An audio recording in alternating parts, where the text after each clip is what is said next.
Hai semuanya, balik lagi bareng aku, Reta Pramesti.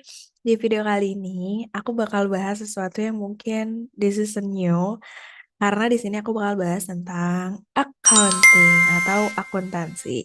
Sebelum-sebelumnya kan aku kayak pernah bahas tips lolos masuk akuntansi, keuntungan masuk akuntansi, dan lain-lain. Sekarang aku bakal mulai bahas materi-materi tentang akuntansi guys, karena memang udah agak lowong juga, udah lulus. Jadi apa salahnya aku kayak nggak berbagi aja gitu ya tentang ilmu-ilmu yang aku tahu seputar akuntansi. Nah, video ini tuh terbuka banget buat siapapun yang mau belajar akuntansi, baik untuk anak SMK akuntansi, SMA IPS gitu ya, yang lagi memperdalam akuntansi, atau misalnya mahasiswa yang lagi belajar akuntansi dan ngerasa agak buta gitu ya dengan akuntansi dasar. Atau misalnya ada yang udah advance gitu tapi mau nge-review lagi tentang akuntansi. Nah, cocok banget nonton video ini sampai akhir. Nah, thank you banget ya udah klik video ini. Langsung aja kita bahas seputar akuntansi dasar atau basic accounting. Oke guys, jadi sini judulnya adalah tips cepat dan lengkap belajar akuntansi dasar langsung jago. Nah, ini tuh bukan sebatas clickbait doang. Aku harap setelah nonton video ini, kamu tuh kayak langsung bisa memahami tentang akuntansi dasar, oke? Oh ya, anyway, kenalin aku adalah Reta Pramesti, salah satu lulusan dari akuntansi ya, jurusan akuntansi di salah satu PTN. Oke deh, langsung aja. Nah, yang perlu pertama kali dipahami buat teman-teman yang lagi belajar akuntansi adalah tahu makna dari akuntansi sesungguhnya. Akuntansi berasal dari bahasa Inggris, accounting, yang artinya adalah proses ya. Jadi adalah proses guys. Proses apa nih? Proses pencatatan, penggolongan, peringkasan, pelaporan, dan penganalisisan data keuangan. Jadi seputar ini aja.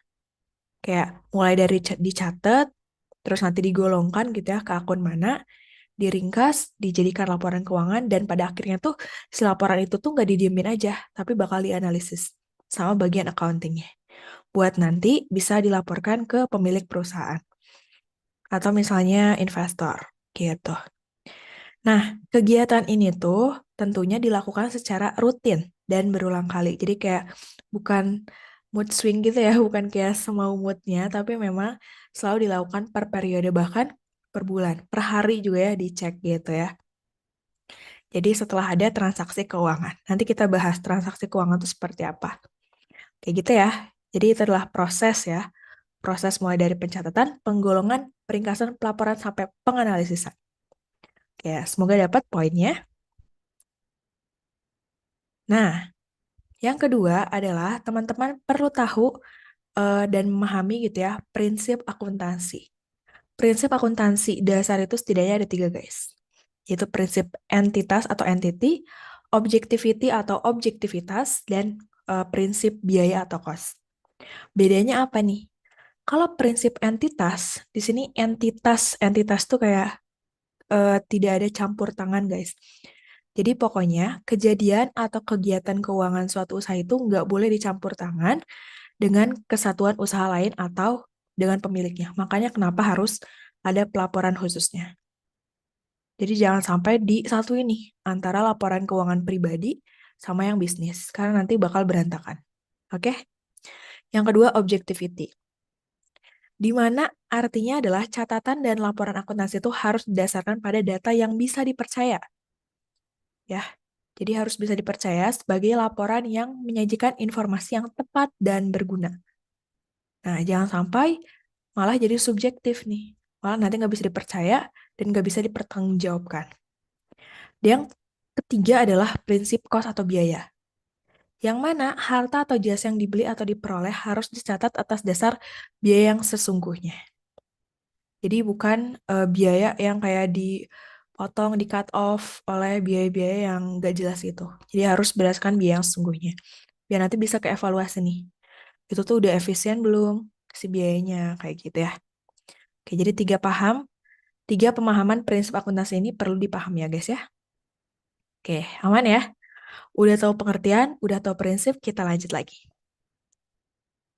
Oke, selanjutnya adalah teman-teman perlu tahu juga perusahaan menurut kegiatannya. Karena nanti selanjutnya bakal dibahas juga kayak akuntansi berdasarkan si perusahaannya.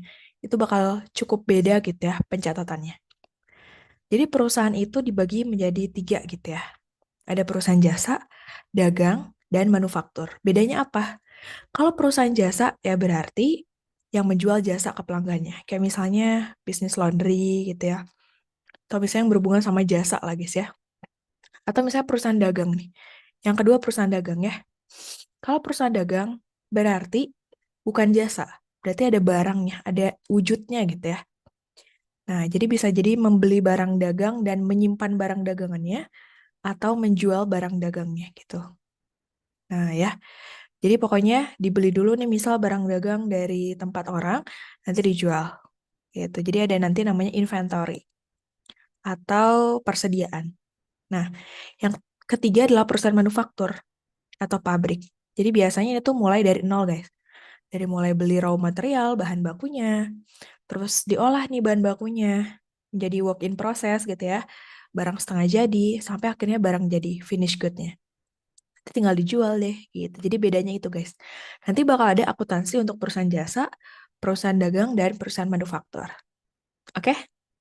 Tapi kayak secara garis besar di sini aku bakal bahas. Nah, udah tahu nih poin yang ketiga, sekarang masuk ke poin yang keempat. Ini yang penting banget, yaitu siklus akuntansi. Siklus akuntansi ini dimulai tadi ya, dari yang aku bilang dari awal, itu harus ada namanya bukti transaksi. Kalau misalnya nggak ada bukti transaksi, ini nggak akan bisa dijadikan dasar gitu ya, untuk melakukan siklus akuntansi. Jadi harus ada bukti transaksinya.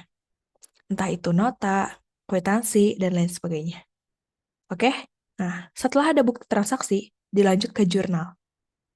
Lalu ke buku besar, neraca saldo, jurnal penyesuaian, jurnal penutup, dan laporan keuangan. Nah, biasanya setelah jurnal penyesuaian ini ada neraca setelah jurnal penyesuaian. Gitu ya, tahu worksheet. Nah, ada juga jurnal pembalik tapi itu opsional. Jurnal pembalik itu biasanya membalikan yang udah disesuaikan. Gitu ya. Jadi ini guys ya, jangan sampai lupa gitu ya kayak si prosesnya. Transaksi, jurnal, buku besar, neraca saldo, jurnal penyesuaian, jurnal penutup, sampai laporan keuangan. Kita bahas satu-satu. Apa sih yang dimaksud dengan transaksi keuangan? Transaksi keuangan tuh kayak ya apapun kegiatan keuangan guys. Baik misalnya kita dapat uang atau kita ngeluarin uang. Gampangnya gitu. Misalnya kalau misalnya kita dapat uang, kita tuh lagi jual barang. Kita kan dapat setoran gitu ya. Atau misalnya kita tuh butuh duit nih, kita pinjam ke bank. Atau misalnya pinjam ke kreditur kayak gitu. Jadi minjem uang dari luar perusahaan. Atau misalnya kita tuh lagi butuh stok barang nih kan. Jadi beli peralatan dan perlengkapan. Kita punya karyawan nih, kita harus bayar dong. Mereka nggak mungkin mereka cuma-cuma ya kerjanya. Jadi kita bayar gaji. Pokoknya apapun transaksi keuangan. Oke? Nah, setelah ada transaksinya nih, kita perlu tahu juga yang dinamakan unsur persamaan akuntansi. Di mana ini tuh nggak akan pernah berubah ya guys ya. Yaitu harta sama dengan utang tambah modal. Harta itu yang dimaksud adalah kepemilikan perusahaan. Misalnya kayak kas, piutang, gitu ya, perlengkapan, dan lain-lain. Kalau utang tuh kewajiban perusahaan yang harus dibayar. Ya, kalau modal tuh klaim pemilik perusahaan. Nah, di sini ada saldo normal akunnya juga, guys. Mulai dari harta, modal, utang, pendapatan, beban atau biaya. Ya. Nah, di sini yang membedakannya itu adalah saldo normalnya. Kalau aku biasanya dulu gini, pas SMA ya belajarnya tuh, kalau misalnya saldo normalnya bertambah di debit, itu hanya berlaku untuk harta dan beban. Nah, sisanya kalau misalnya bertambah itu bakal dikredit. Nah, jadi gitu aja guys. Pokoknya ingetnya, hartanya itu atau bebannya itu bertambah di debit, sisanya dikredit. Utang, modal, sama pendapatan. Nah, tinggal kebalikannya deh. Kalau misalnya harta beban berkurang, berarti dicatat di kredit. Sisanya kebalikannya, utang, modal, pendapatan, kalau berkurang dicatat di debit. Ngeh nggak ya? Kalau misalnya teman-teman belum ngeh, coba dengerin lagi penjelasan tadi ya. Pokoknya kalau harta beban bertambah, dicatat di debit. Sisanya kredit ya, utang modal pendapatan. Oke, coba nih kita latihan ya. Misalnya, kita mau ngejurnal guys ya, ini udah ada transaksinya nih. Suatu perusahaan membeli sebuah kendaraan, harganya 100 juta secara tunai. Nah, di sini tuh mempengaruhi debit dan kredit ya guys ya, jadi harus balance, harus seimbang. Kalau misalnya perusahaan beli kendaraan, kendaraan itu kita kategorikan dulu. Itu tuh sebagai harta, utang, atau modal. Oke, berarti kan dia nambah harta kita. Nah, kendaraan itu termasuk harta tetap guys ya. Nah, jadi situ kendaraan atau aktiva tetap 100 juta di debit ya, karena kan dia masuk harta, harta bertambah di debit. Nah, kita tuh ngeluarin uang secara tunai. Kalau tunai itu pasti kas guys. Kasnya berkurang 100 juta juga. Oke? Nah, lanjut. Lalu, suatu perusahaan membeli mesin fotokopi. Harganya 50 juta secara kredit. Nah, tadi kalau secara tunai kasnya berkurang. Nah, ini yang membedakan ya. Sekarang kalau misalnya beli mesin fotokopi 50 juta berarti mesin fotokopi itu sifatnya itu adalah jangka panjang guys ya. Maksudnya tuh kayak bukan kayak tinta gitu ya. Tinta kan kalau habis langsung diisi. Kalau tinta masuknya ke perlengkapan. Kalau mesin kayak gitu masuknya ke peralatan. Ya, jangka waktunya lebih lama. Lebih dari 1 tahun biasanya. Nah, terus kalau misalnya kredit ya, kalau kredit berarti utangnya bertambah. Nah, utang tuh bertambah di sisi kredit. Ini utang ya guys ya, bukan uang. 50 juta. Oke, lanjut. Mr. X melakukan penyetoran 75 juta ke kas perusahaan sebagai tambahan modal. Oke, berarti kasnya bertambah 75 juta, modalnya bertambah. Modal bertambah di sisi kredit 75 juta juga. Lanjut. Nah, pengambilan atau penarikan kas untuk pribadi pemilik sebesar 300.000. Nah, pengambilan uang atau ya buat pengambilan pribadi pemilik itu masuknya prive guys. Prive gitu ya. Nah, prive-nya itu berarti kan berkurang gitu ya, 300.000. Dan di sini, oke, modalnya itu kan berkurang. Kalau modal berkurang dicatat di sisi debit 300.000. Nah, kreditnya adalah prive 300.000. Oke. Nah, seputar jurnal akuntansi segitu aja. Lanjut kita masuk ke buku besar. Tadi udah transaksi keuangan, terus jurnal, sekarang buku besar. Buku besar itu adalah buku yang berisi semua rekening yang ada di dalam laporan keuangan. Atau yang ada udah di jurnal gitu guys ya. Tadi kan di sini harta sama dengan utang tambah modal ya, ini persamaan akuntansinya. Nah, di sini buku besar tuh kita tuh kayak tinggal bedain aja berdasarkan akunnya guys. Misalnya di sini ada harta, ada utang, ada modal. Kalau yang sebelah kanan itu tuh adalah sisi debit. Kalau yang sebelah kiri sisi kredit. Jadi misalnya kayak gini ya. Ini berarti hartanya itu saldonya 11.500, hutangnya saldonya 1.000, modalnya saldonya 12.500. Oke, kalau ini untuk pendapatan, biaya, dan prive. Nah, kalau misalnya pendapatan, pendapatan itu kalau misalnya di sisi kredit berarti menambah modal. Kalau biaya, mengurangi modal. Kalau prive juga mengurangi modal. Nah, contoh buku besarnya seperti ini guys. Misalnya ya, kas tanggal 1 bertambah 1 juta. Berarti kan di jurnalnya itu kas bertambah di debit kasnya, lalu kreditnya modal 1 juta gitu ya. Nah, buku besarnya kayak gini. Ini sebelah kiri misalnya kas ya guys ya. Tanggal 1 jumlahnya 1 juta. Nah, kalau modalnya juga di sini 1 juta. Tanggal 5, 5 juta. Di sini juga 5 juta. Oke? Jadi kayak saldo untuk kasnya 6 juta, modalnya juga 6 juta. Balance. Berarti benar. Oke, lanjut lagi. Nah, tadi udah buku besar, sekarang lanjut neraca saldo. Neraca saldo itu adalah daftar yang berisi kumpulan seluruh rekening atau perkiraan dari buku besar. Jadi masukin semuanya gitu ya. Mulai dari kas, piutang, kendaraan, peralatan, hutang, modal, pendapatan, beban. Pokoknya kayak yang tadi tuh. Harta, utang, modal, pendapatan, beban, atau biaya. Nah, di sini juga debit kreditnya harus sama ya. Ini dicontohin aja neraca saldonya seperti ini. Oke, lanjut ke jurnal penyesuaian. Jurnal penyesuaian ini biasanya menyesuaikan saldo-saldo atau rekening ke saldo yang sebenarnya dengan periode akuntansi. Nah, jadi kayak memisahkan juga pendapatan dan beban dari suatu periode ke periode lain. Nah, akun apa aja sih yang disesuaikan gitu ya? Ada pendapatan, beban, dan penyusutan. Kalau pendapatan tuh sama beban tuh biasanya yang diterima di muka atau dibayar di muka, atau piutang, atau beban yang harus dibayar gitu. Kalau penyusutan misalnya penyusutan kendaraan. Contohnya gimana nih? Contohnya misalnya di sini, gaji bulan Desember sampai dengan tanggal 31 sebesar 2 juta belum dibayar. Nah, ini kan harus disesuaikan ya. Berarti kita jurnalnya itu beban ke utang. Beban gajinya bertambah 2 juta, utangnya bertambah 2 juta. Nah, ini harus disesuaikan, guys. Contoh lagi, tanggal 31 Desember, sebuah hotel belum menerima pembayaran sewa kamar sebesar 500.000. Oke, berarti di sini piutang perusahaan bertambah. Jadi piutang tuh yang bakal diterima gitu, guys.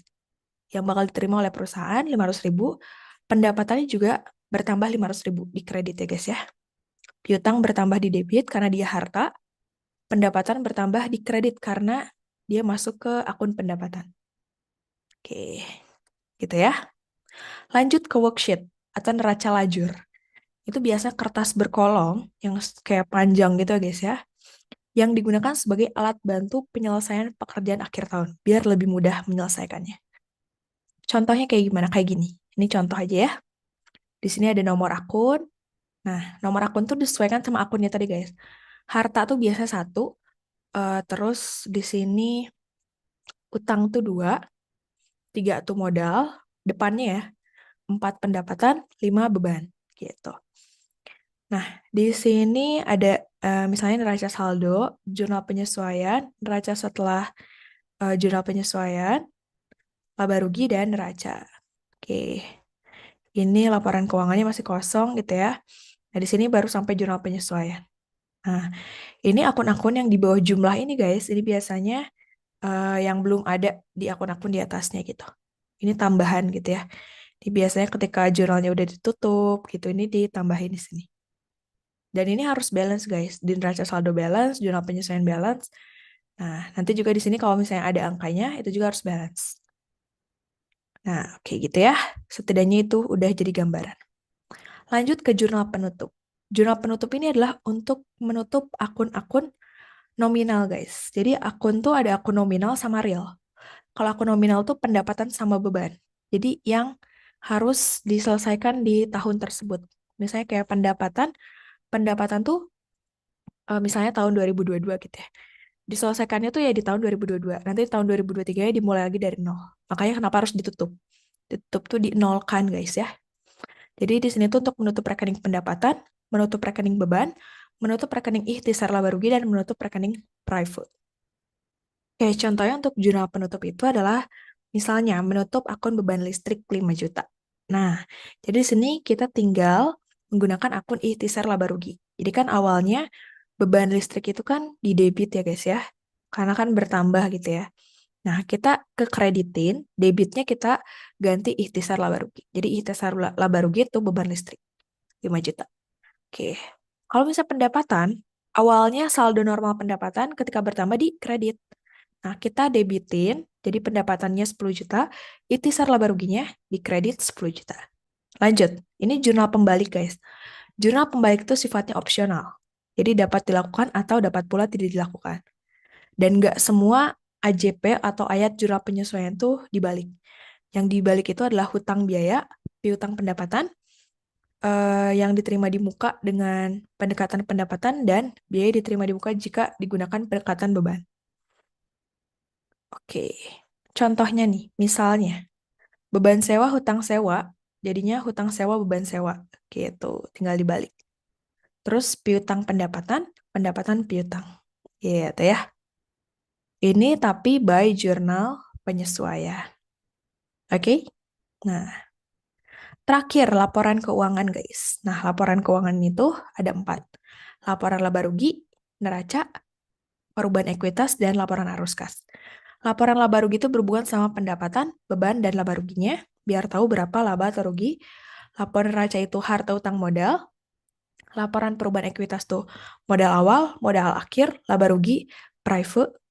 Kalau laporan arus kas tuh arus kas operasi, investasi, dan pembiayaan. Nanti detailnya kamu bisa baca lebih lanjut. Kalau ini kayak secara umumnya aja guys ya. Contoh, contoh laporan laba rugi kayak gini guys. Misalnya di sini ada pendapatan, jumlahnya segini, bebannya segini. Jadi kayak tinggal kita kurangin. 12.900.000 kita kurangi 12.250. Jadi di sini masih positif. Kalau positif laba, kalau negatif rugi. Lanjut, kalau laporan perubahan modal, itu biasanya modal awal, akhir, laba, sama private. Ini misalnya nggak ada prive-nya gitu ya. Jadi sini modal tinggal ditambah sama laba. Modal awal tambah laba jadinya segini. 500 juta 650 ribu. Lanjut, misalnya neraca nih. Neraca itu tuh khusus untuk harta utang modal. Oke, tadi kan pendapatan bebannya udah di laba rugi. Neraca itu harta utang modal. Ini misalnya harta sama utangnya sebelah kiri, hartanya sebelah kiri, utangnya sebelah kanan. Nah, kalau modalnya juga sebelah kanan. Di sini kalau misalnya ditotalin harus sama. 553.250. Terakhir ini laporan arus kas, guys. Jadi tadi ya ada arus kas operasional, misalnya laba, piutang, hutang, arus kas investasi, misalnya aset tetap, dan arus kas kegiatan pendanaan. Oke, so far gitu aja untuk pembahasan di materi akuntansi dasarnya. Semoga ada yang nyantol gitu ya dan bermanfaat. Buat teman-teman yang mau belajar akuntansi, mau bahas soal atau PR, boleh banget hubungi 08131869747. Ya, nanti kayak bisa kita tetepin waktunya mau kapan untuk private bareng aku. Atau DM IG aja ke @retapramesti. Gitu aja dari aku. Kalau misalnya kamu ada saran konten lain seputar akuntansi, boleh banget kirim di kolom komentar. Thank you for watching and bye.